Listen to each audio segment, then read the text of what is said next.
गांव में अनुराधा नाम की एक सुंदर लड़की रहा करती थी। पूरे गांव में केवल अनुराधा ही पढ़ी लिखी थी। पढ़े लिखे होने की वजह से अनुराधा बहुत घमंडी थी। वो गांव के लोगों को अनपढ़, गंवार और जाहिल कहकर समझती थी। एक दिन गांव का मुखिया राकेश और टिंकू को लेकर गांव की खेती के बारे में चर्चा कर रहा होता है।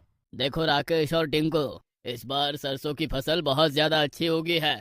तुम उसे शहर में अच्छे दामों में बेचना। मुखिया की बात सुनकर राकेश गुस्से से कहता है, अबे ओ मुखिया, मुझे लगा था तू बहुत जरूरी बात करना चाहता है, इसलिए मैं और टिंकू अपना काम छोड़कर तुझसे बात करने के लिए चले आए। क्या ये जरूरी बात नहीं है? क्या खाक जरूरी बात है? ये तो हमें भी पता है कि इस बार सरसों की फसल अच्छी होगी है, तो जाहिर सी बात है हम उसे अच्छे दामों में ही बेचेंगे। टिंकू इतना कहता ही है कि तभी वहाँ से अनुराधा, जो कि निकल रही होती है, रुक जाती है और उन तीनों की ओर देखकर हंसते हुए कहती है, तुम गांव के लोग ना कभी नहीं सुधरोगे। अनपढ़ के अनपढ़ और जाहिल के जाहिल ही रहोगे। अरे विदेश में जाकर देखो, आजकल खेत में नई नई सब्जियां उगाई जा रही हैं। तुम गांव के गंवार लोग बस सरसों और गेहूं की खेती करते रहना। ये सुनकर टिंकू गुस्से से अनुराधा से कहता है, देखो अनुराधा, हमें पता है कि तुम शहर से पढ़कर आई हो, लेकिन मत भूलो कि तुम भारत में रहती हो और भारत में सरसों और गेहूं ही खाया जाता है। अगर तुम्हारे अंदर इतना ही ज्ञान भरा है तो तुम अपने पिता के खेत में ही कोई अलग सब्जी क्यों नहीं उगा लेती? इतना कहकर राकेश और टिंकू अपने अपने खेतों की ओर चले जाते हैं और मुखिया भी चला जाता है। अनुराधा को राकेश का जवाब बिल्कुल भी पसंद नहीं आता। वो गुस्से से पैर पटकती हुई अपने घर पर आ जाती है। अनुराधा को गुस्से में देखकर उसकी माँ चमकी अनुराधा से कहती है, क्या हुआ अनुराधा, इतने गुस्से में क्यों हो? ये गांव के अनपढ़ जाहिल गंवार लोग पता नहीं अपने आप को क्या समझते हैं। तभी वहाँ पर अनुराधा के पिता सुखिया आ जाते हैं और गुस्से से अपनी बेटी अनुराधा से बोलता है, अनुराधा, तुम्हें गांव के लोगों को अनपढ़ और जाहिल कहने का कोई अधिकार नहीं है। तुम खेती के बारे में जानती क्या हो? देखिए पिताजी, मैं एक शहर से पढ़कर आई हूँ। रहा सवाल खेती के बारे में जानने का, तो अब मैं खेत में वो उगाकर दिखाऊंगी जिसकी कोई कल्पना भी नहीं कर सकता। इतना बोलकर अनुराधा वहाँ से चली जाती है। उस दिन के बाद अनुराधा गहरी सोच में डूब जाती है कि आखिर खेत में ऐसा क्या उगाया जाए जिससे उसका नाम हो जाए। कुछ दिन बाद अनुराधा के दिमाग में एक विचार आता है और वो अपने आप से कहती है, हाँ, अगर खेत में बर्गर उगाए जाए तो फिर मेरा पूरे वर्ल्ड में नाम हो जाएगा। प्रेस वाले मेरे घर पर आएंगे, मेरी फोटो खींचेंगे और मैं देखते ही देखते फेमस हो जाऊंगी। लेकिन इसके लिए मुझे सबसे पहले इंटरनेट पर सर्च करना होगा। अनुराधा उस दिन के बाद से इंटरनेट पर लैपटॉप के सामने दिन भर बैठी रहती। एक दिन अनुराधा अपने पिता सुखिया से कहती है, पिताजी, अब आप खेत पर नहीं जाएंगे, खेत में मैं जाऊंगी। हैं? अरे पागल हो गई हो क्या? तुम खेत में जाकर क्या करोगी? पिताजी, मैं खेत में बर्गर को उगाऊंगी और सारी दुनिया को चौंका दूंगी। इतना बोलकर अनुराधा अपने घर से बाहर निकल जाती है। अनुराधा कुछ दूर जाती है कि तभी उसे गांव के युवक लल्लन और बिल्लू मिल जाते हैं। लल्लन और बिल्लू अक्सर अनुराधा को पढ़ाई देवी कहकर चिढ़ाते थे। लल्लन अनुराधा को देखकर हंसते हुए कहता है, अरे क्या हुआ पढ़ाई देवी, इतने गुस्से में क्यों नजर आ रही हो? अनुराधा गुस्से से कहती है, तुम गंवार गांव वालों को लगता है कि खेत में केवल सरसों और गेहूं ही उगाया जा सकता है, लेकिन मैं खेत में बर्गर उगाकर दिखाऊंगी। लगता है ज्यादा पढ़ाई करके तुम्हारा दिमाग खिसक गया है पढ़ाई देवी। अरे मैंने सुना था शहर में पढ़ने वालों का दिमाग खराब हो जाता है, लेकिन आज देख भी लिया।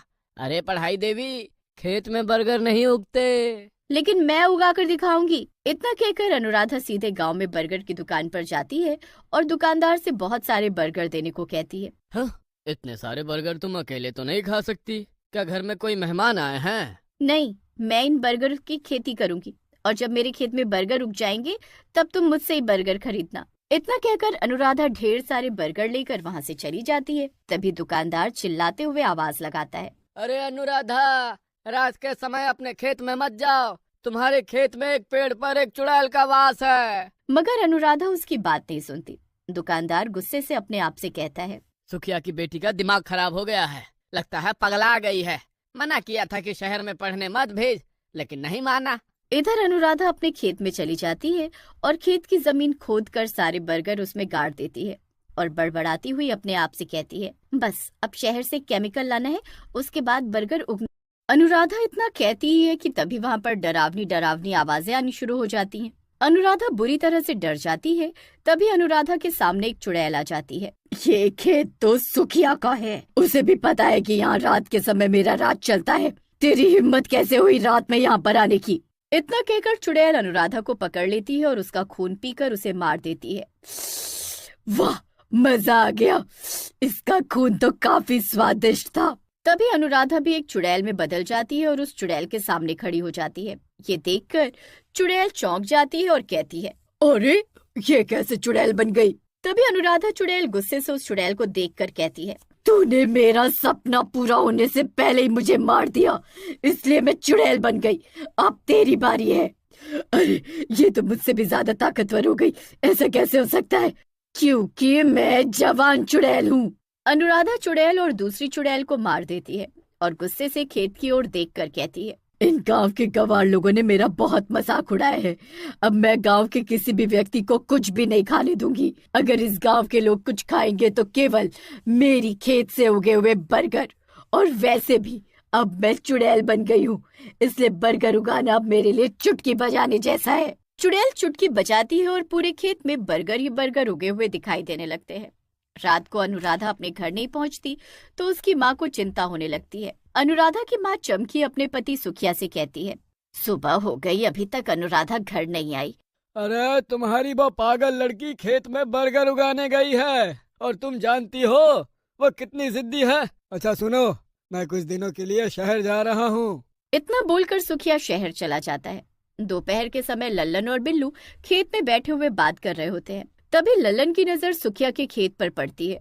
लल्लन चौंकते हुए बिल्लू से कहता है, बिल्लू भाई, वो सामने देखो, सुखिया के खेत में तो बर्गर उगे हुए नजर आ रहे हैं। ये सुनकर बिल्लू चौंक जाता है और लल्लन से कहता है, लगता है तेरी रात की उतरी नहीं। इतना बोलकर बिल्लू जब खेत की ओर देखता है तो वो भी चौंक जाता है। हाँ, तुम तो सही कह रहे हो, कहीं उस पगलेट पढ़ाई देवी ने सच में तो खेत में बर्गर नहीं उगा दिए। अरे अगर ऐसा हुआ तो फिर तो ये चमत्कार हो गया। चलो चलकर देखते हैं। लल्लन और बिल्लू सीधे खेत की ओर चले जाते हैं और आश्चर्य भरी नजरों से उगे हुए बर्गर को देखने लगते हैं। तभी वहाँ पर अनुराधा चुड़ैल आ जाती है। चुड़ैल को देखकर वो दोनों डर जाते हैं। लल्लन डरते हुए बिल्लू की ओर देखकर कहता है, चुड़ैल, अरे ये तो चुड़ैल है बिल्लू भाई।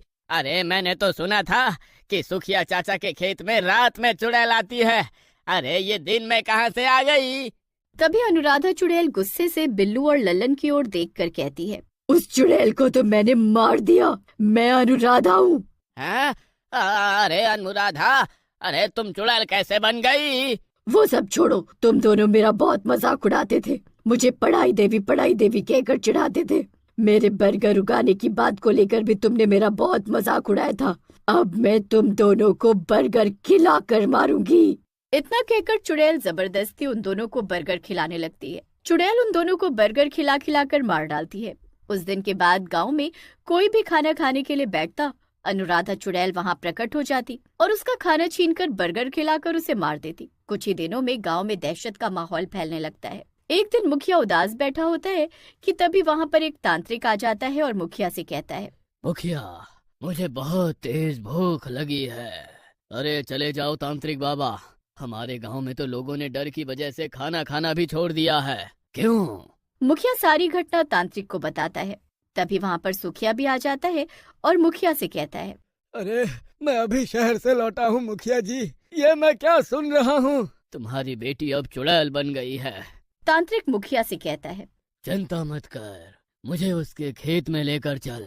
कुछ ही देर में तांत्रिक गांव वालों को लेकर सुखिया के खेत में पहुंच जाता है और मुखिया से कहता है, अनुराधा चुड़ैल की आत्मा बर्गर के खेत में बसी हुई है, इस खेत को आग लगा दे। मुखिया उस बर्गर के खेत में जैसे ही आग लगाने वाला होता है, तभी अनुराधा चुड़ैल वहां आ जाती है और मुखिया से कहती है, ये क्या कर रहा है मुखिया? मुखिया उसकी बात नहीं सुनता और बर्गर के खेत में आग लगा देता है। बर्गर का खेत जैसे ही जलता है, अनुराधा चुड़ैल के शरीर में आग लग जाती है और वो जलकर राख हो जाती है। और उस दिन से गांव वालों को अनुराधा चुड़ैल से मुक्ति मिल जाती है।